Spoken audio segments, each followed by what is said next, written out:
Chess is a battle of ideas between what you want to happen and what your opponent wants to happen.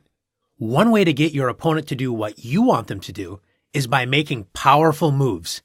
Powerful moves are forcing moves that create threats that your opponent either must respond to, such as a check or a threat of checkmate, or risk ending up in a bad position, such as capturing a more valuable piece or threatening an unprotected piece. Let's look at some examples of using powerful moves to gain the upper hand against your opponent.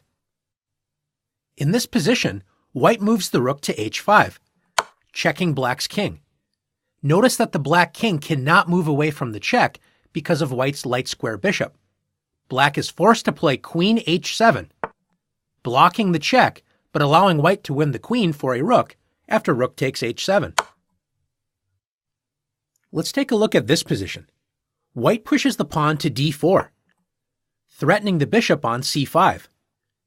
If black doesn't want to lose the bishop, its only safe retreat square is d6. After bishop d6, now that the bishop has retreated, can you see the next powerful pawn move white can play? That's right, e5. Forking the bishop on d6 and the knight on f6, white is going to win material. Let's take a look at one more position. Sometimes a powerful move doesn't win a piece or even threaten checkmate. Powerful moves can also gain time by bringing a piece into the game and attacking one of your opponent's pieces that is already developed. In this position, black has spent a move developing the queen to h4. White develops the knight on g1 to f3, developing the knight and attacking black's queen. Black has to waste a move by retreating the queen to safety instead of using that time to bring another piece into the game.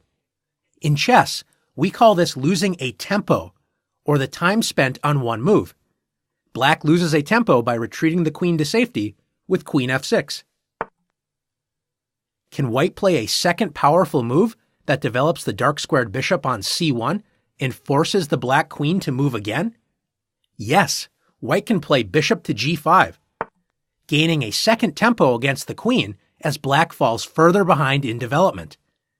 Now that you've learned how powerful moves help you control the action in a game, it's your turn to practice finding powerful moves.